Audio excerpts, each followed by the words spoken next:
Hi, this is Kristie with FurBabies and Friends. I am the owner and positive reinforcement-based trainer here in Glendale, Arizona.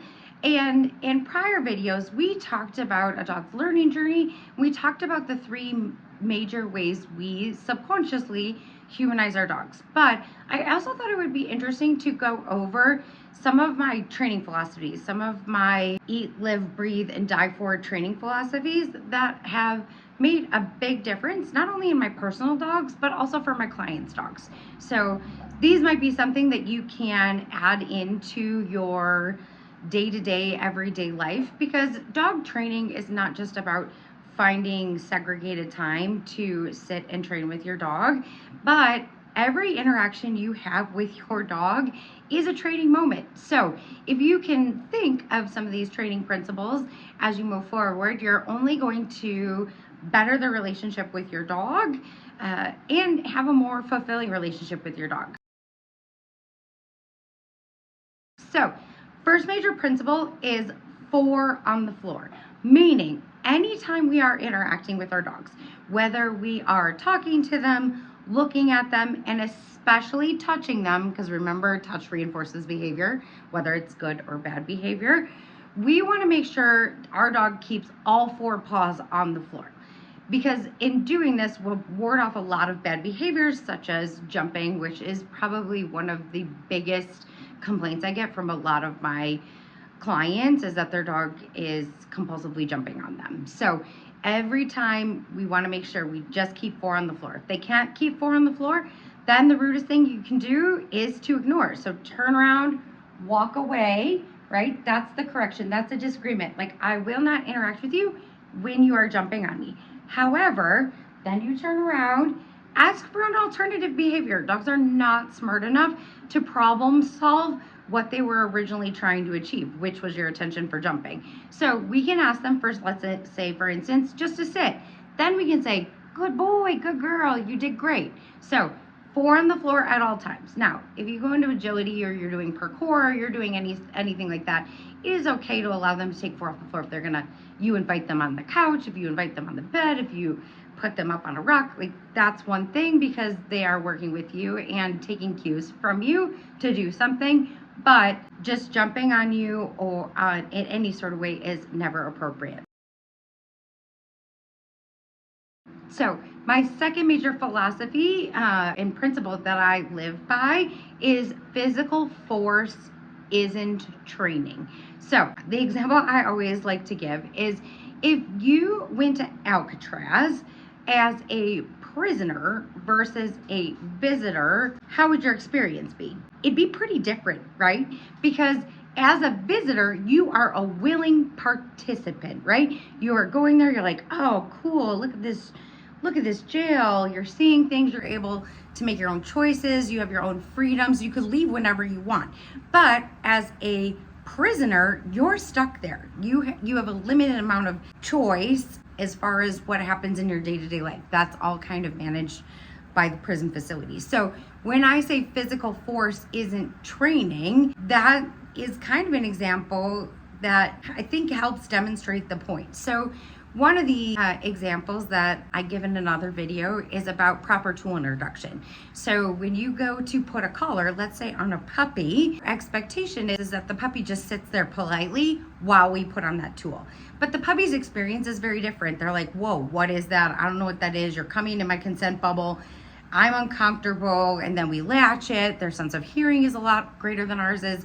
It snaps, and it's just not ideal. So to pull away, or they start to get frustrated, they start to get nervous and move out away from us, we physically hold them and then force the collar on, right? Because we're like, well, you need this because it's safety and it's cute because I want to accessorize you, humanize them, right? We make all these reasonings and rationales as to why they need to put this on when the puppy is clearly not having anything to do with it. Same thing goes for adult dogs. So another example is just with leash training, right? A leash is not a steering wheel. It is a tool that prevents your dog from making bad choices when they're outside.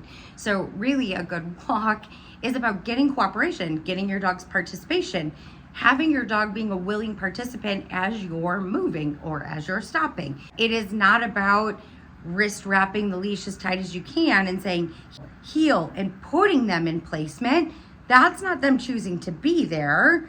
That's you putting them there. They're in jail, right? So something to think about. Third principle is a leash is also a tool for inside. A lot of times people only think about leashes as a proper tool for outside, for walking, for going places.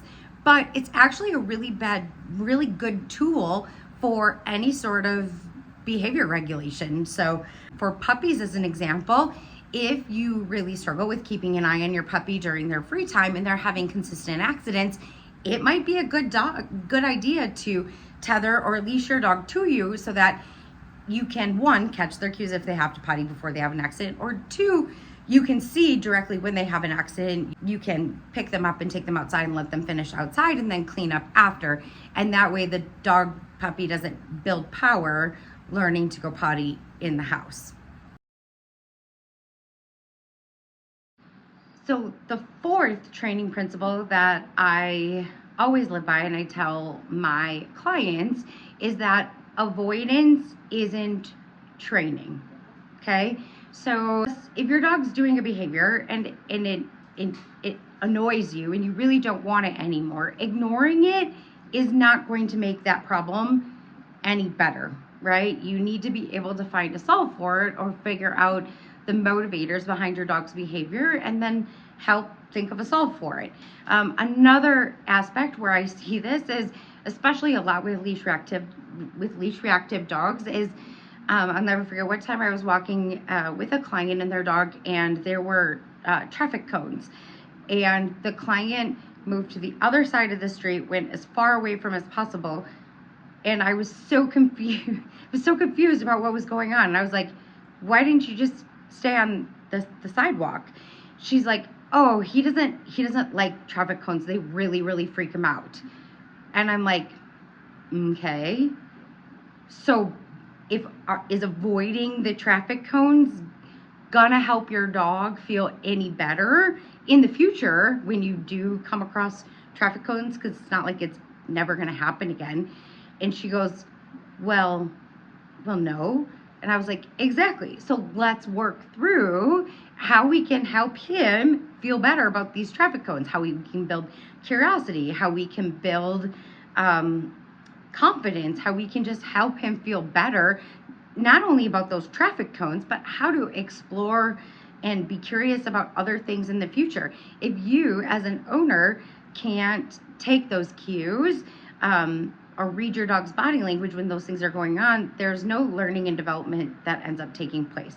So try to be aware of the things that you may be avoiding. Like maybe you had a really reactive dog in the past, and so because of that, you get a new puppy, you completely avoid any other dogs for your new puppy.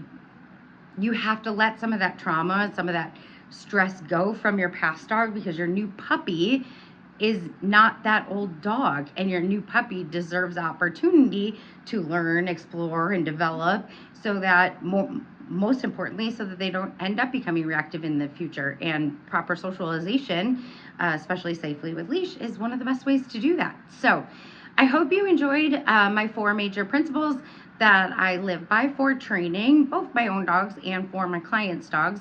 And thinking through this, try to think about how you can best implement these in your everyday life for the training and the benefit of your life and your life with your fur baby.